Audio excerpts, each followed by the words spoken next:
एक लड़का जब जब अपने घर से निकलता था तब तब लोग उसे रोकते थे, टोकते थे, उससे कहते थे कि तुम्हारी बीवी क्या नचनिया हो गई है। जब देखो तब सोशल मीडिया पर कोई ना कोई वीडियो डालती रहती है। कभी वो नाटक करती है, कभी वो नाचती है, कभी वो गाती है। आखिरकार घर में हो क्या गया है।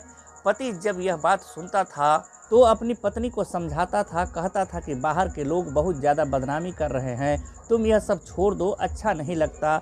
वैसे भी तुम पढ़ी लिखी हो, ITI किए हुए हो और कढ़ाई सिलाई बुनाई सब कुछ जानती हो, अच्छे से इस काम को करो और यह काम तुम्हारा चलेगा, इससे इनकम होगी। पत्नी ने जैसे ही यह बात सुनी उसने इग्नोर कर दिया। पति को फिर लोगों ने टोका तो पति ने फिर अपनी पत्नी को रोकने की कोशिश की, बात आगे बढ़ जाती है। उसके बाद पति अपनी पत्नी से साफ साफ कह देता है कि आज के बाद न तुम कोई वीडियो बनाओगी न ही कोई रील बनाओगी। बस यह रोकथाम थी, बाउंडेशन थी। जो दीवार खींची जाती है, जो लकीर खींची जाती है, तो उसके बाद फिर उसका पति अपनी पत्नी को रोक देता है और पत्नी एक नया रास्ता खोज लेती है। यही एक व्यक्ति से, एक लड़के से उसकी दोस्ती हो जाती है। वो खुद एक बच्चे की माँ होती है और जो दोस्ती होती है वह 2 बच्चों का पिता होता है।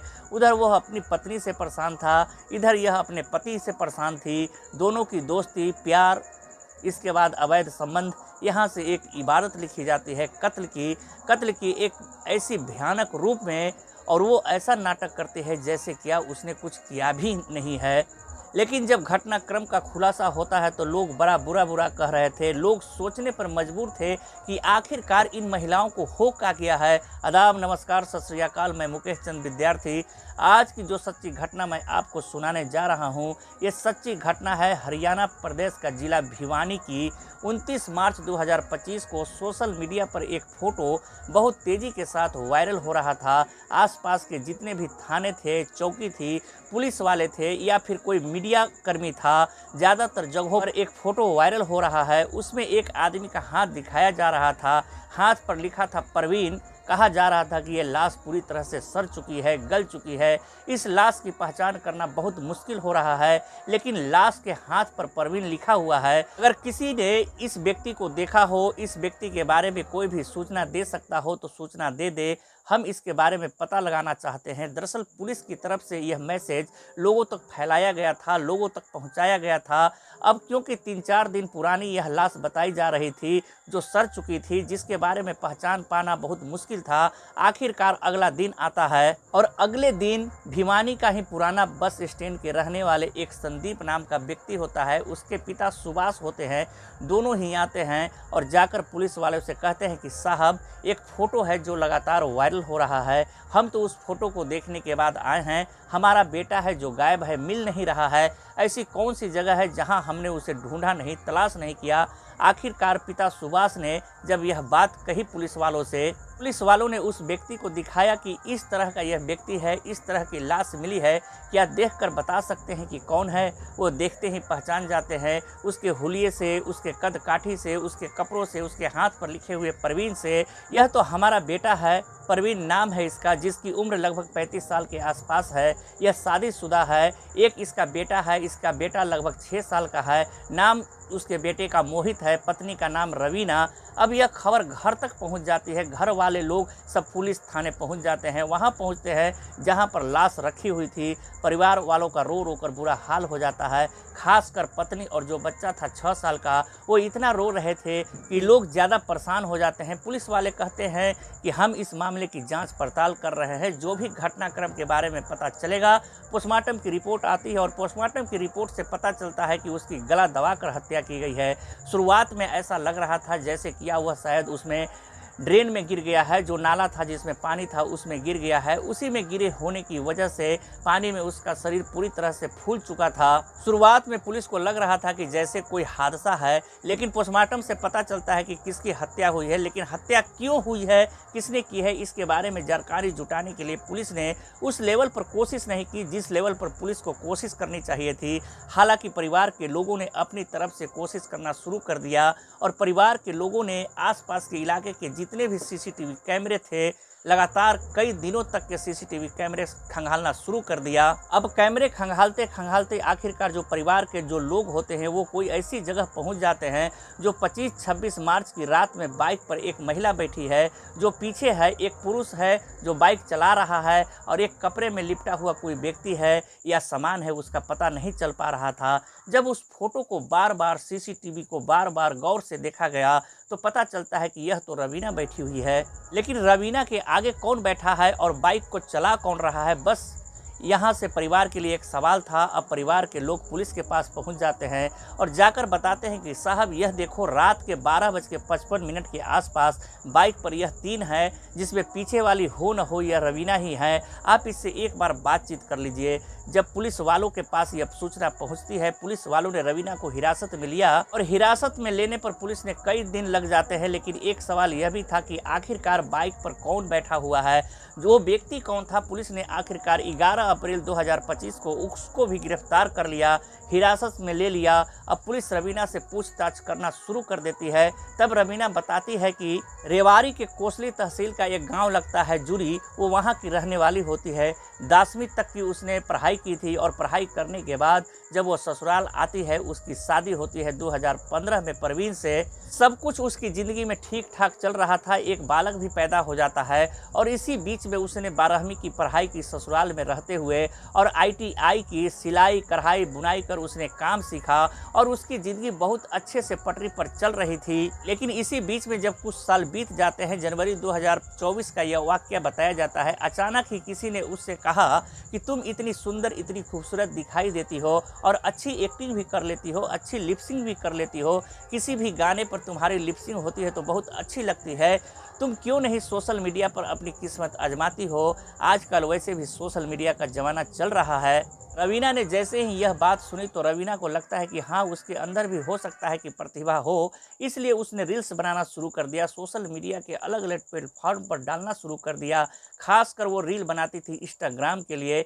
इंस्टाग्राम पर जैसे ही उसने रील बनाया, रील को लोग पसंद करने लगते हैं और धीरे धीरे करके उसके फॉलोवर बढ़ने लगते हैं। इधर तो उसकी रील्स बढ़ने लगती है, फॉलोवर बढ़ने लगते हैं, लेकिन जैसे ही आसपास के लोगों को यह बात पता चलती है, जो उसका पति होता है ऑटो ड्राइवर परवीन, उसको यह बात बड़ी अजीब लगती है। अजीब इसलिए लगती है कि जब जब उसके पास कुछ लोग आते थे, आसपास के लोग रोकते थे, टोकते थे, कहते थे कि तुम्हारी बीवी क्या नचनिया हो गई है, तुम्हारी बीवी क्या नौटंकी में शामिल हो गई है। इस तरह की भद्दी भद्दी बातें जब रवीना के बारे में परवीन से कही जाने लगी तो परवीन ने अपनी पत्नी को समझाने की कोशिश की। उसने कहा, रवीना बाहर के लोग तुम्हारे बारे में बड़ा अनाप शनाप बोलते हैं, गंध संध फैलाते हैं, इसलिए तुम यह सब काम छोड़ क्यों नहीं देती। वैसे भी पढ़ी लिखी हो, तुम वही काम क्यों नहीं करती हो जिस काम की तुमने पढ़ाई की है, सिलाई कढ़ाई, इसके बारे में आगे सोचो, इसी काम को आगे बढ़ाओ। पति ने अपनी पत्नी को लाख समझाने की कोशिश की, लेकिन पत्नी को ऐसा लगने लगा कि जब जमाना उसको पसंद कर रहा है, उसकी रील्स को देख रहा है, उससे इनकम भी हो रही है, पति आखिरकार उसे रोकता क्यों है, टोकता क्यों है। अब वो अपने पति से नाराज रहने लगती है। नाराज रहते रहते वो कभी कभार अपने मायके में चल जाया करती थी, कई कई दिनों के लिए चल जाया करती थी। इनको यह बात खराब लगने लगती है। जब जब वो अपनी पत्नी को लेके आया करता था तब वो एक ही बात कहता था कि यह सब मत करो। आखिरकार जब वक्त आगे बढ़ता है तो परवीन ने अपनी पत्नी के इस काम पर पूरी तरह से प्रतिबंध लगा दिया। उसने कहा कि अब तुम आज के बाद कभी भी कोई रील्स नहीं बनाओगी, कभी कोई वीडियो नहीं बनाओगी। जब रवीना वीडियो बनाती थी, रील्स बनाती थी, तभी उसकी दोस्ती होती है एक लड़के से जिसका नाम सुरेश राघव होता है। सुरेश राघव हिसार के एक हाँसी जगह लगती है, हाँसी का रहने वाला होता है। एक गांव लगता है प्रेमनगर, वहां का वह रहने वाला होता है। 12वीं तक पढ़ा हुआ था। उसने भी यूट्यूब की दुनिया में अपनी किस्मत आजमा रहा था। एक्टिंग करता था, डांसिंग करता था, लिपसिंग वगैरह किया करता था। किसी भी गाने पर इस तरह से उसकी ज़िंदगी चल रही थी। हालांकि उसके पिता ने अपने ही साथ रेलवे में प्राइवेट नौकरी लगवाने की कोशिश की। महज 2 साल उसने नौकरी की। जब साल 2016 आता है तो उसकी शादी हो जाती है। उसको एक बेटा पैदा होता है, एक बेटी पैदा होती है। वो अपने घर में इकलौता होता है। साथ ही उसकी 5 बहनें होती है, 5 बहनों का इकलौता भाई। लेकिन शुरुआत से ही उसको लाड़ प्यार से रखा जाता है। पिता रेलवे में जॉब करते हैं और माँ गृहिणी होती है और दादी की पेंशन आती है। लेकिन वो खुद क्या करता है किसी को कुछ नहीं पता। वो कहता है कि मैं यूट्यूबर हूँ और विदेशों में जाता हूँ, यानी कि वो कहता था कि वो दुबई में घूम के आया है।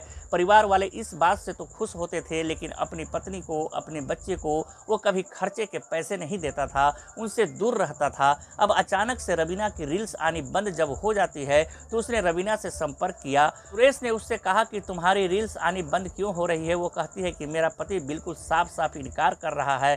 वो कहता है कि तुम इतनी अच्छी रील्स बनाती हो, तुम आगे इसमें काम करो, और काम करोगी तो तुम्हें पैसा मिलेगा और तुम्हारा नाम भी रोशन होगा। इसलिए सुरेश और रवीना दोनों आपस में बातचीत करने लगते हैं, एक दूसरे का दुख दर्द बांटने लगते हैं, एक दूसरे का कंधा शेयर करने लगते हैं।